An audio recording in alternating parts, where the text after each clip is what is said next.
Welcome back to the podcast. I am really excited, as always, to be recording this. I am so glad that we're going to get to continue to go on these thought conversations together. And today we are talking about this idea that I came across, and I honestly don't even know where it was anymore. Maybe it was a TikTok. There's a good chance it was, but it's this idea of making your life an altar. And I wrote this down probably 2 weeks ago at this point as a subject I wanted to talk about because I found it really striking. So let's talk about what this means. How can we make our lives an altar? What does it actually look like? And what is the benefit really of doing this? Obviously, I'm also going to weave in the subconscious benefits of this. I'm going to put my hypno hat on. We're going to get into all of that as well. But let's dive in first by talking about altars in general. So through the years, throughout so many different cultures, there have always been altars. It doesn't matter if you're talking about a Judeo-Christian faith, if you're talking about a faith from the native peoples of North America, if you're talking about the faith from South Asia, like there are so many different faiths that have had altars of some sort or ways to show reverence and respect for what they worshipped. And there's a reason for that. There's not a mistake that all of these different people throughout history, across so many different cultures, found a benefit in having a physical place where they could worship, where they could reflect, and where they could be reverent. And this is what I think is so interesting because it almost feels like it's this human, like this innate human instinct is to create a sacred space. To create a small space either in your home or what maybe it's a community space that you go to that is somehow connected to something that is bigger than you. And I don't think that these have to be necessarily religious places either. I would say I'm not especially religious personally, but I find so much beauty and importance and benefit in being in spaces where you can really feel that the intention is pure and loving. And that's not all spaces, right? So to find those spaces, whether they are public and official or more private, I think is really useful. So this concept of an altar has been around for what feels like forever. But what does it mean to make our lives an altar? What would that mean to you? Maybe you actually already have some ideas about this. When I heard that, I thought, wow, if I really felt like my life was an altar and I wanted to make my life an altar, I might do things a little bit differently. And I'm not saying that I have this very irreverent or thoughtless existence, but there's something about the idea of, okay, what if I really cherish this life that I have? What if I really celebrate it? What if I exalt it? What if I treat it with so much love, unconditionally?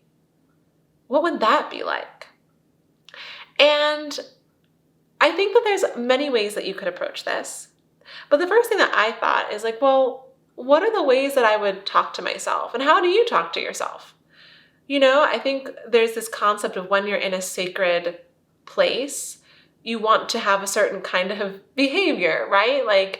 Maybe you don't want to curse or do something that feels unkind in that sacred place. So what if the sacred place was actually your life? What if your whole life got to be this altar? And that's not to say that you can't curse. Obviously, you can curse, but it's more to say, well, what would it look like to speak to yourself in a loving and compassionate way?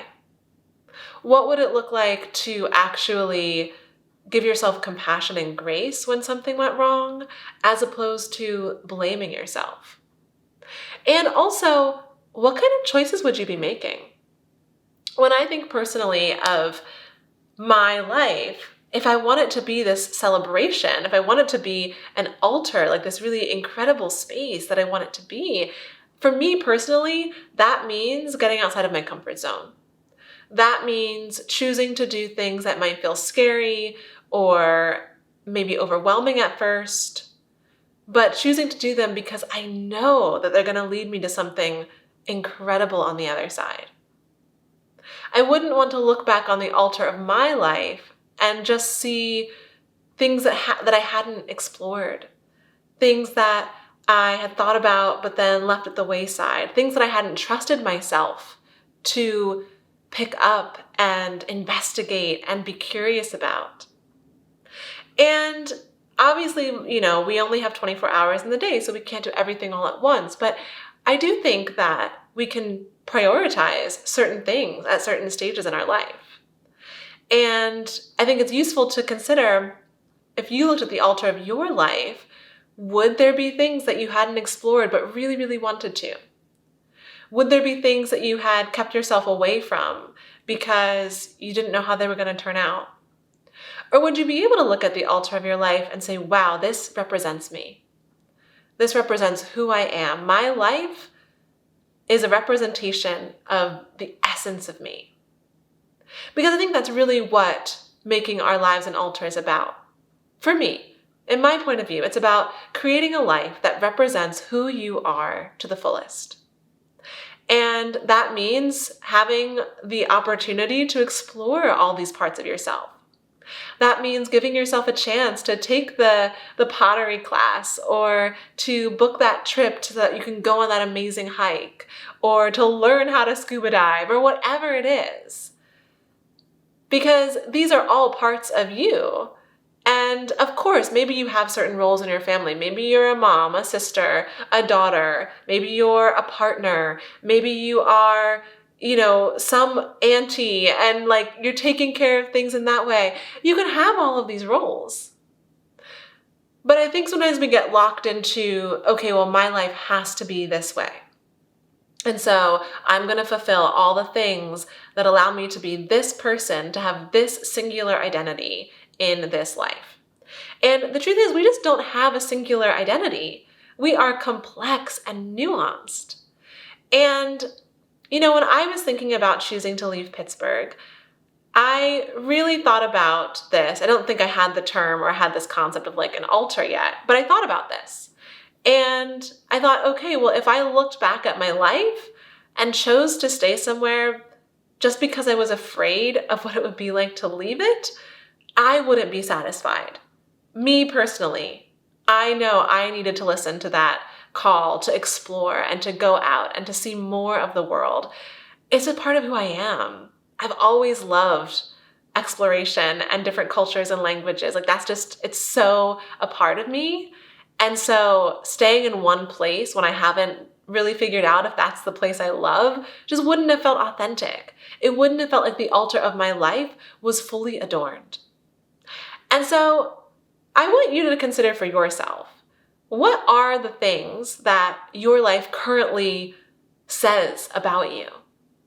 What are the routines that you have? What are the rituals, perhaps, either with yourself or other people? What is that saying about your life? What does that altar look like and feel like? And does it feel like it's fully representing you?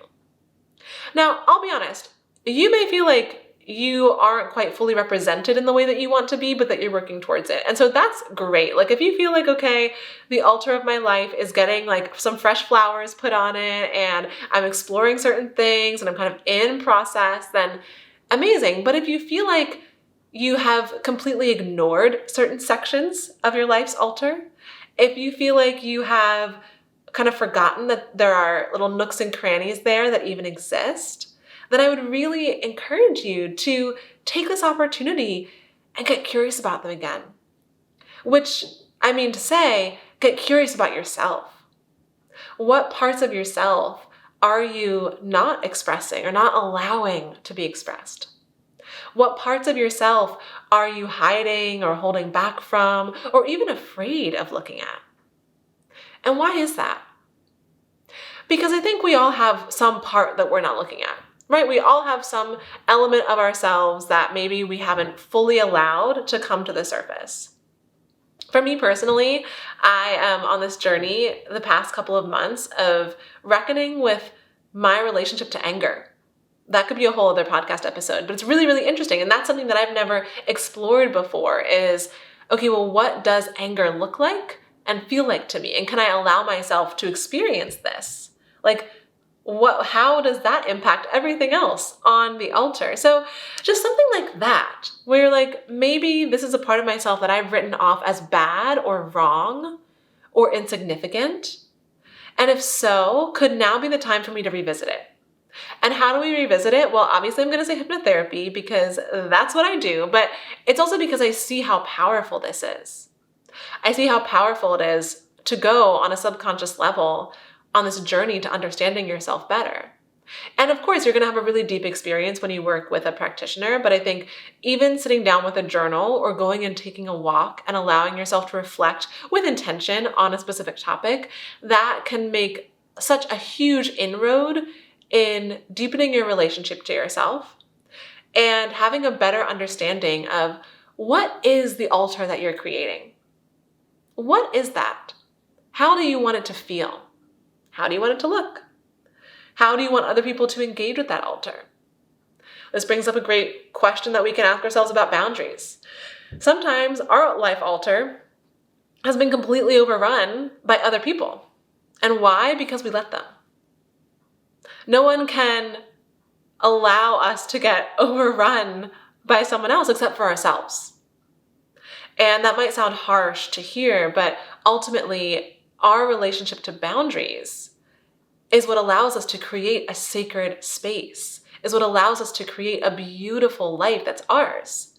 And not a life that's in isolation, not a life that is not in dialogue with other lives and other people's altars, but we need to have some sense of our own space in order to know, how do I want to interact with those around me? Sometimes we may never have even been given the chance to explore that and understand that better. So there's a couple of ways that I imagine you could start by really designing and connecting with the altar of your life. If you like to visualize things, choose that to be your meditative image. Sit down, take a couple of deep breaths, and really ask yourself, okay, what is the altar of my life? And let the images come in. Maybe you see something that's very, very realistic. Maybe it actually looks like an altar, but maybe it's different colors or images or even memories that come to the surface for you.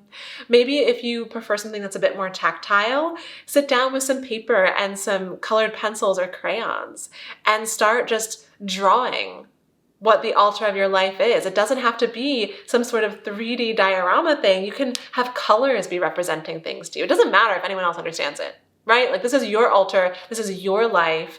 We want to get a better understanding for ourselves. And then if it's important for us to communicate that with someone else, that's the next step. You'll figure out what those words are. But right now it's about the feeling and the connection. So maybe you're visualizing it, maybe you're drawing and letting that come through you. Maybe you are taking a walk and connecting to your body and allowing yourself to say, okay, well, how does this feel? Does this resonate with how I want to be feeling in my life? There's so many different ways that you could explore this. But I really encourage you to do that. Because once you are clearer about how to create a life that you really, really love, you can take steps towards it. You can figure out, am I moving in that direction? My goal is for you to create a life that you love. My goal is for you to be so clear in your relationship to yourself that the choices you make flow so easily, without stress, without anxiety, without guilt or shame, that you just get to be you and to create this incredible journey and get to be so present in that. But we start by doing this work or this assignment in the way that makes sense to us, in the way that's going to land.